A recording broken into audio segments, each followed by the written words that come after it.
Welcome to Film and Page. I'm Dominic, and in this video I'm going to be talking about the film Polytechnique by Denis Villeneuve. So I found this movie on Tubi on Saturday and decided to give it a watch. This is one of Denis Villeneuve's earlier films, and it's an independent film. So now, if you don't know anything about what Polytechnique is, I know there's a lot of people from the United States that watch my channel, but it is about a mass killing of women that took place in Montreal on December 6, 1989, so 31 years ago, almost 31 years ago.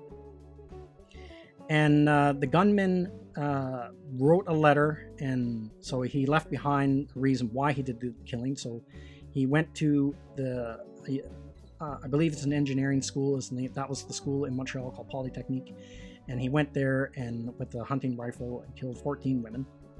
And the reasons he gave for doing it in his letter was he hated feminists, and he wanted to kill as many of them as he could before he took his own life because he blamed them for ruining his life. And ever since then, the anniversary of that massacre here in Canada has been known as the National Day of Remembrance and Action on Violence Against Women. So what I'm going to do is I'm going to talk a little bit about the film, and then I'm going to talk about how the film made me feel. So the film is shot in black and white, and it kind of jumps around the timeline. So once I figured out what they were doing with the film, it was fine, because I kind of got a little bit confused at first, because it kind of jumps around different timelines of during the shooting, after the shooting, then going back to the shooting again. So the movie follows three people. I think the main character, the girl with the dark short hair, she is one of the survivors, and she survives the massacre. So she was one of the survivors. It follows her, and it follows one of the males who was in her class, who also survived the shooting, and the gunman. So it follows those three people, and then how the outcome of these three people, because of this, what happened after this mass shooting. And now the one thing about this film is it has a real Canadian feel to this film. Like, it is Canadian through and through, this movie. Like, that's what I felt like as I was watching it. And it's just like what people think Canada is like.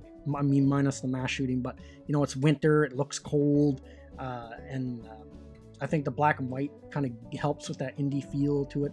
And the other thing about it, this was made in 2009, but it doesn't feel like it. It feels like a much older movie.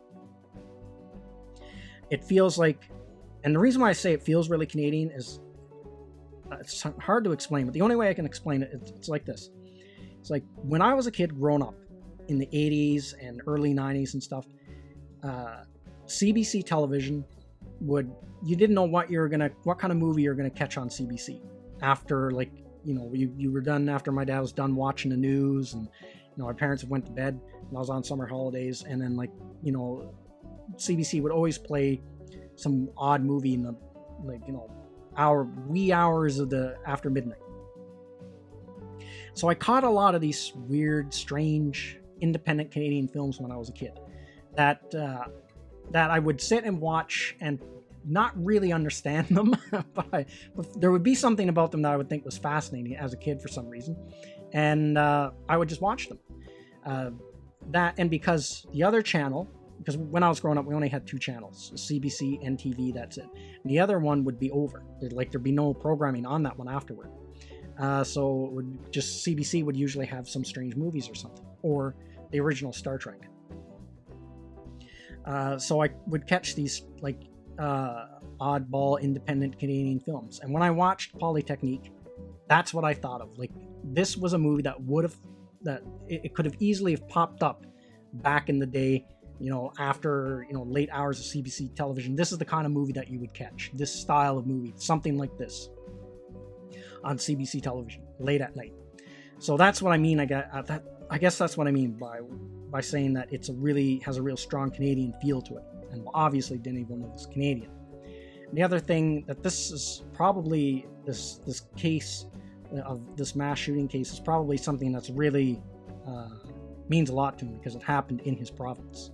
And I know that's how I feel about crimes that turned out, that horrible crimes that happened in my home province.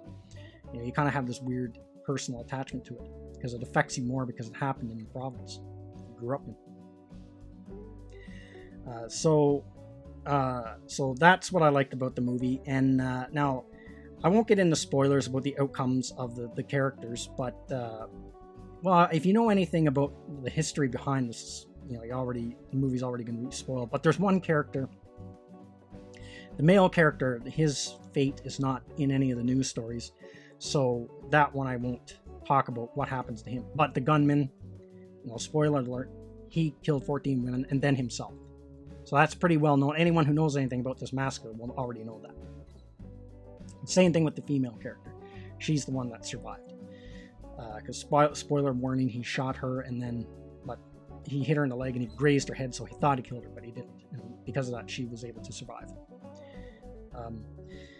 So that's the thing about the movie. It's in black and white and it jumps around the timeline. Now, the other thing I noticed about this movie is the dialogue in this movie is very minimal. There's not very much dialogue in this film, which is interesting. It's just like, I mean, absolute minimal amount of dialogue to push the story along. The whole movie is almost told just in images.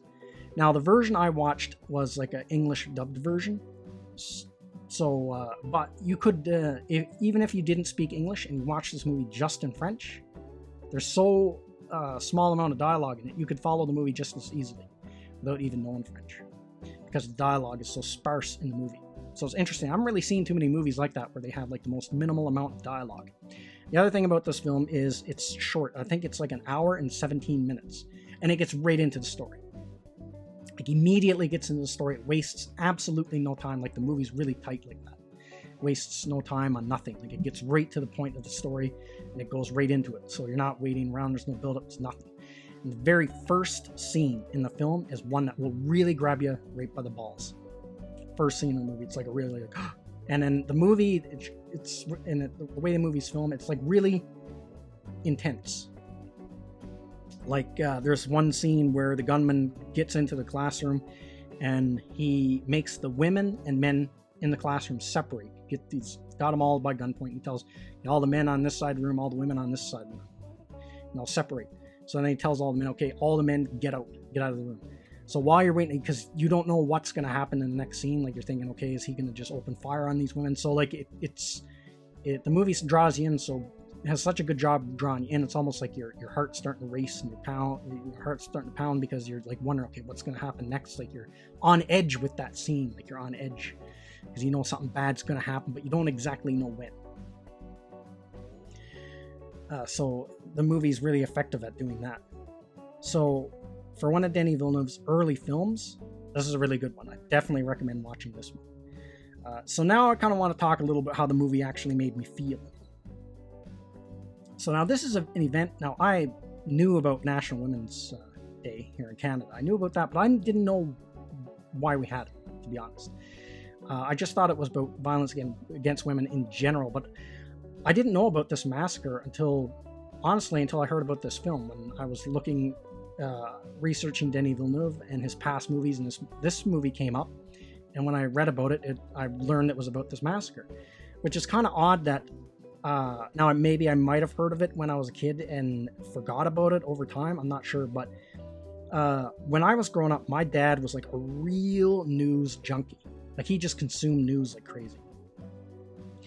And so like every morning he'd get up and he'd watch the morning news. And then when I got home from school, 6 o'clock, it was the local news. And then again at 9, 10 o'clock, it was national news.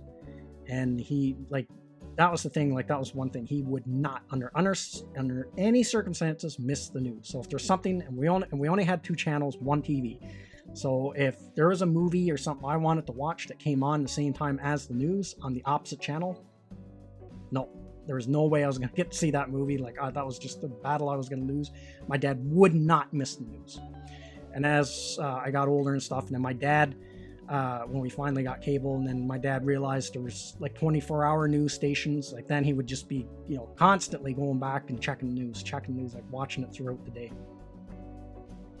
So when I was growing up, like when I talk to people, like I'm aware of a lot of the major events that happened in the world, like back in the 80s and 90s and stuff, because my dad would have the news on and I would kind of be passively listening to it while I was doing my homework, or while I'd be in the room, just in the room sometimes, or I'd hear it out in the kitchen while I was doing something else.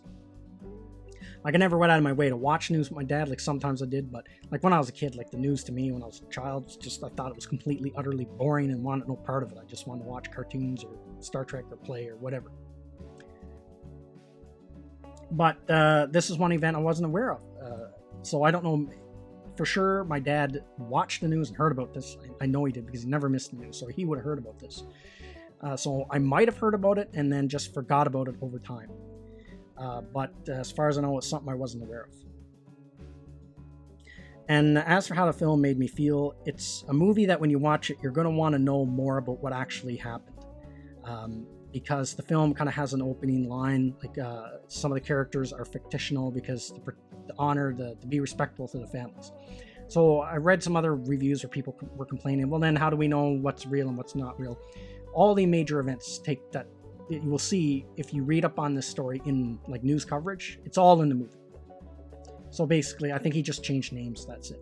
That's all he did for the film. But now how the film made me feel, it was pretty depressing because it just like shows the worst of humanity in this film. I mean, it shows good parts of humanity, but at the same time, it's a very downer of a film. It's a good movie, but it's not a movie like I could watch like over and over again because the subject matter is pretty heavy. But whenever I watch movies like this or read books about like crimes like this, it just boggles my mind that someone could get so driven down that path of darkness that they would murder someone. And while I was reading through the news stories, there was a lot of debate about the motivations behind this murder. Now, I don't think there's any way you can dispute it. This murder was politically motivated, in part, because he clearly stated he hated feminists and he thought they were taking jobs away from men by entering all these fields, and that was one of the motivators. And he blamed them on ruining his life.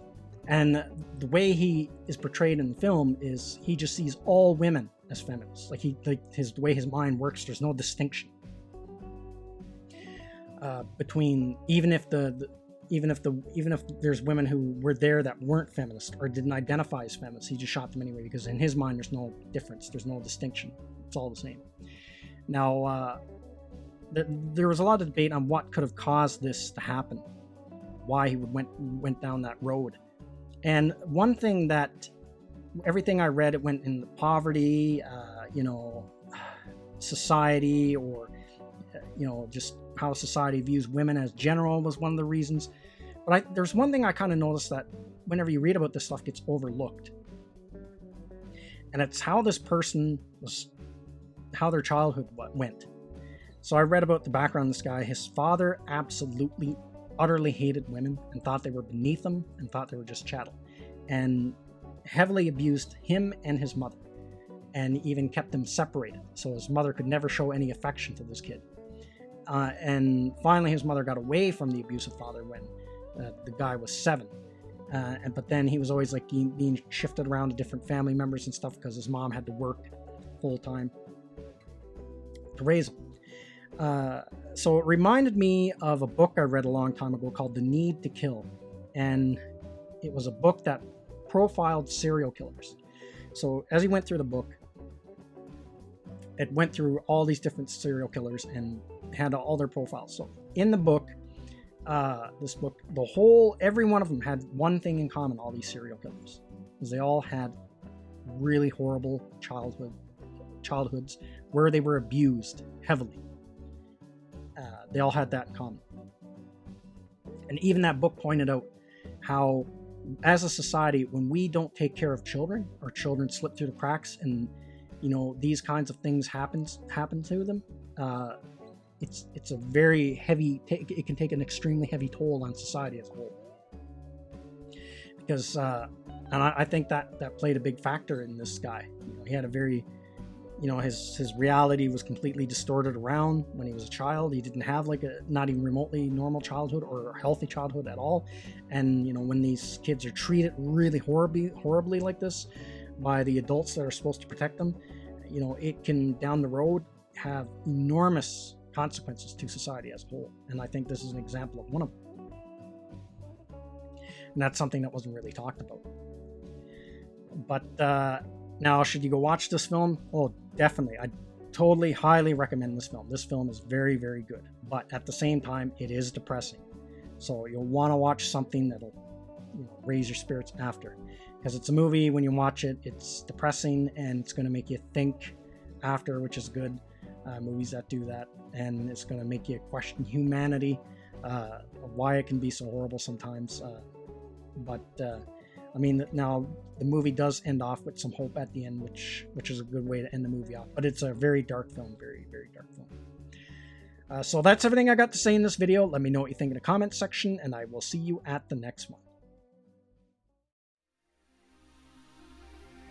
I'd like to say thank you to all of my subscribers. I appreciate you all in helping this channel grow.